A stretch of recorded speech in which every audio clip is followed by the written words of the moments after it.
Long before the creation of the SUV acronym, there were SUVs that each had their own loyal fan base.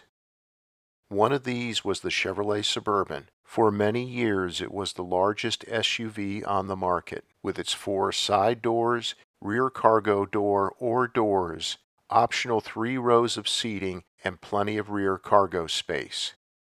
The most revered generation was the 7th generation 1973 to 1991 Suburban.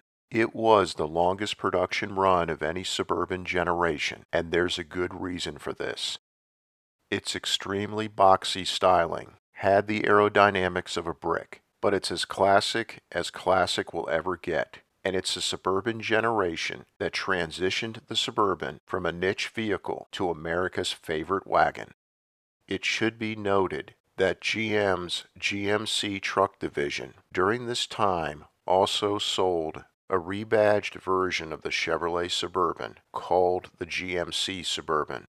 For many years, it was marketed as a slightly more upscale version of the Chevrolet Suburban.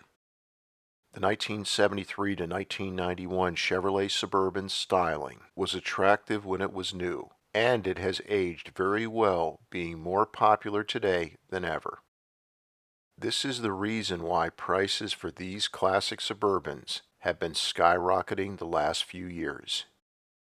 To continually keep the 1973 to 1991 Suburban looking modern and up to date, Chevrolet did a great job of periodically updating the Suburban's interior along with its front and rear exterior design.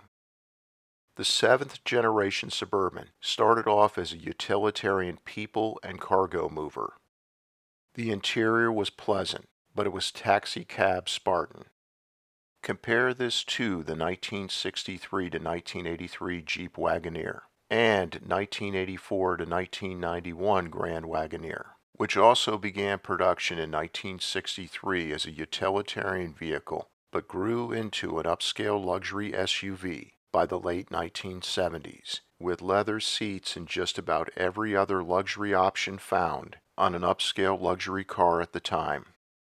The Wagoneer and Grand Wagoneer were the pillars of country club prestige, which was the polar opposite of the Suburban, which was the big SUV of middle America. The Suburban was marketed as a big wagon rather than an SUV.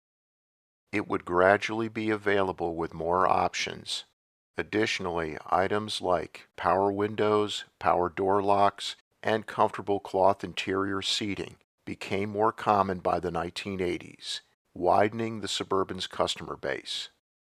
The Suburban was standard with 2-wheel drive, while 4-wheel drive was optional. It can't be stressed enough how large in size the 1973 to 1991 Suburban was. It had a 219.1-inch length, a 79.6-inch width, and a 129.5-inch wheelbase. It had a curb weight that was just under 6,000 pounds. In other words, it was not an easy vehicle to fit into the average American home garage at the time. There were many different engines offered in the 1973 to 1991 Suburban. Ironically, there was an underpowered 4.1-liter straight 6-cylinder engine that was available, which provided very good gas mileage. There were also V8 engines offered in the following cubic inch engine displacements: 305, 307, 350, 400, and 454.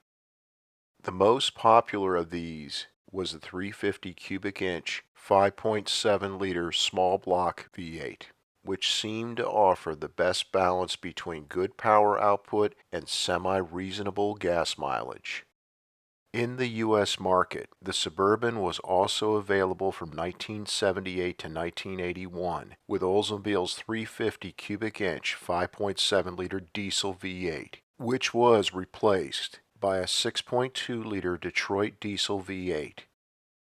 The 1973 to 1991 Suburban could be equipped with the following transmissions: a 3-speed manual, 4-speed manual, 3-speed automatic, and 4-speed automatic. The 7th generation Suburban was still a niche vehicle, even as its popularity rose in the 1970s. It wasn't until the 1980s, when so many of America's popular full-size cars either disappeared or were drastically downsized, that the Suburban began to take on the role as America's most popular wagon.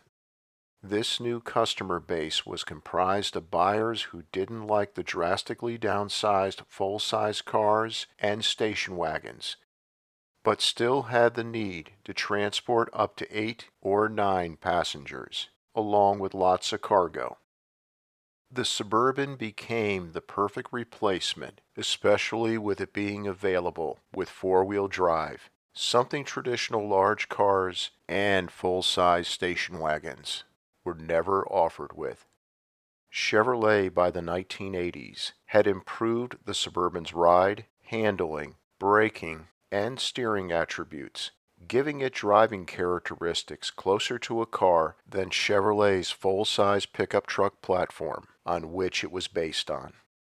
Additionally, the Suburban, with its sturdy body-on-frame construction, very good low-end torque, and very long wheelbase, was the perfect vehicle to tow a trailer, camper, or boat.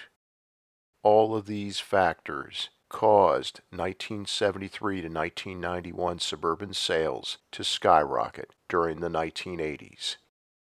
Even today, the current generation Suburban remains a very large SUV with a V8 as its standard engine, and it is still a very popular vehicle. The 1973 to 1991 Suburban will continue to flourish in popularity. It has become an American icon, and its skyrocketing prices prove it. Thank you so much for your support of this channel. Please subscribe, since your support is the reason this channel is a success. And please make sure to click on the bell icon so that you never miss a new video release.